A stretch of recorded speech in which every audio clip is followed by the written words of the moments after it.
Hey, Stewie, we got a postcard from Peter and Lois on the cruise. What are you doing? Oh, hello, Brian. Well, you recall my complaining about Lois and the fat man not taking me with them? Yeah? Yes, well, you said I didn't have it in me to kill Lois, so I was just running a simulation to find out exactly how killing her and taking over the world would play out for me. Yeah? How'd that go? Not well, Brian. Not well. I suppose I'm not ready to kill Lois or take over the world. Yet. So what you're saying is that what you experienced in the simulation didn't really happen or even matter? Yes, that's correct. So it was sort of like a dream? No, it was a simulation. Yes, but theoretically, if someone watched the events of that simulation from start to finish, only to find out that none of it really happened, I mean, you don't think that would be just like a giant middle finger to them? Well, hopefully they would have enjoyed the ride. I don't know, man. I think you piss a lot of people off that way. Well, at least it didn't end like The Sopranos, where it just cut to black in mid-sentence. No one gets left behind! No one gets left behind! Outstanding, soldier, outstanding!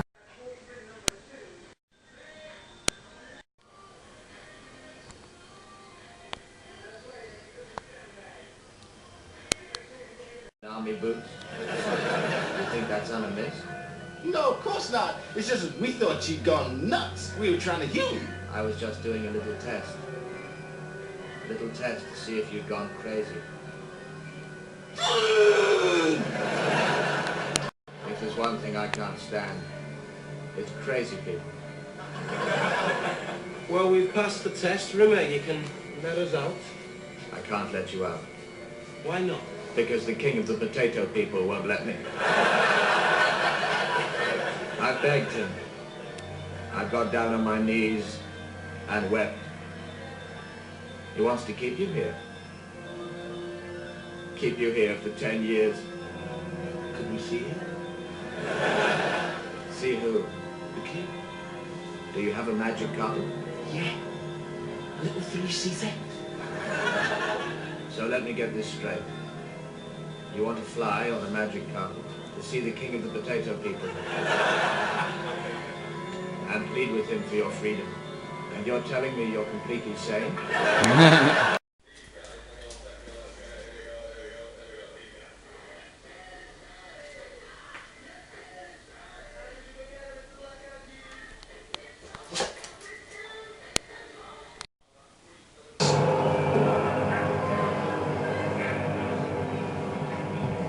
Ragnar is dead. Sokar will come. He feared he would bring his wrath down upon us, but he cannot make our existence any worse. He could come in a ship and wipe us out from space! I can deliver us from this place. I have killed the devil servant. I will destroy Sokar. Those that follow and serve me will be led to freedom, to a new dominion, one in which the God of Apophis, risen from the depths of the unknown world, will rule over all that was once shared by the Goa'uld. Well, this experience doesn't seem to have humbled him much. The dawn of our deliverance is upon us. Have no fear. Bow to Apophis, the deliverer. Yes, Sokar will come. I say let him come.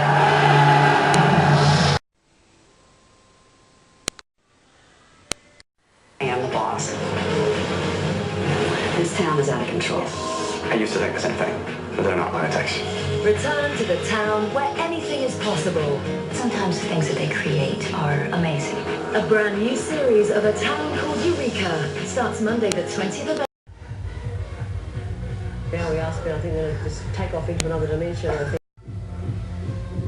Wait, did I make that up or is that real? Is there even a vote? I don't know what's real. Ugh. What's going to happen to everybody in the reality we left? The guys all watching us on TV. Well, they'll continue to exist as a consequence of us creating them in our hallucinations, sir. It's quantum mechanics. Every decision that's made creates a new universe, as do all dreams and hallucinations. It's Multiverse 101. But those sad suckers will live out the rest of their lives convinced they're the real ones and we're characters from a TV show. And you know, if you told them the truth, you know what they'd probably do? Laugh. They probably would.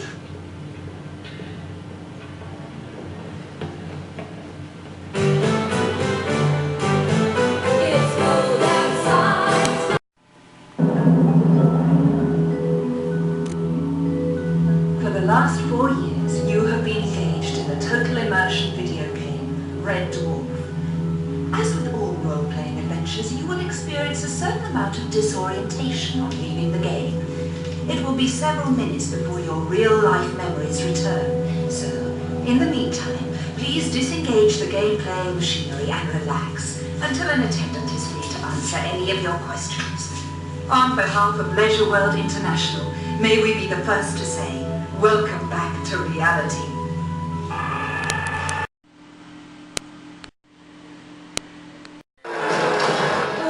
This is what I call living in the past. Something you could never find in real life. Why? Why does anybody want power? To screw with people? Or to simply screw people?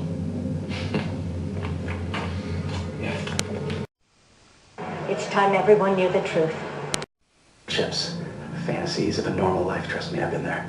Go to hell. Your boyfriend kills people for a living. Go ahead, partner. But if you think killing her is going to make a difference or change how I feel about the program, forget it. Sorry. This is what he's done to us. In his world, there is no room for mercy.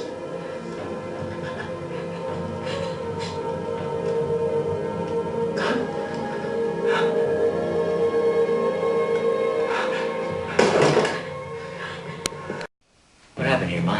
Why'd you call us together? I never wanted you to see this. Any of you. But I realize now that was a mistake. And to prepare for the future, you have to understand the past. You want the answers? Then you'll have to dig. In a department store in London in the early part of the 21st century. Early part of the 20th. Isn't that when all the banks went belly up and money became useless? I read about that in history. What a sound system, eh? Stories about us. It recounts all our adventures, every single one of them. How's this possible? We're characters from a TV series who've somehow escaped the TV world into the real world. That explains why the dimension cutter said our reality wasn't valid. I'm not real. I'm a character in a TV series. I'm not real. I'm not real. That explains so much. I'm not real either. Does that mean I'm not really this good looking? Just typical of my luck, isn't it? Just when things start to go right, it turns out that I'm not real. Fantastic. Now, sir, we need clear heads and equanimity. Naturally, it's extremely disturbing to discover that we are just characters in a TV series, and naturally there's going to be a period of acclimatization. But it's essential that we keep all this in perspective. We're not real! What are we gonna do? There, I think that's pretty much put. Vigilante and this alternate 80s reality that film is about. In their own vision of right and wrong, yet to the moderate, your two characters in particular, kind of almost abhorrent, really. How do you get inside the mind of a character like that? And it takes a while. I just know I was gazing into the abyss for months upon end. You know, it's kind of like, you know, focusing on this guy's childhood, and so much of that information's, you know, in the book.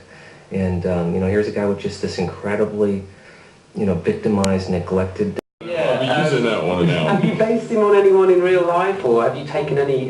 How did you come up with? No, I really, you know, we have.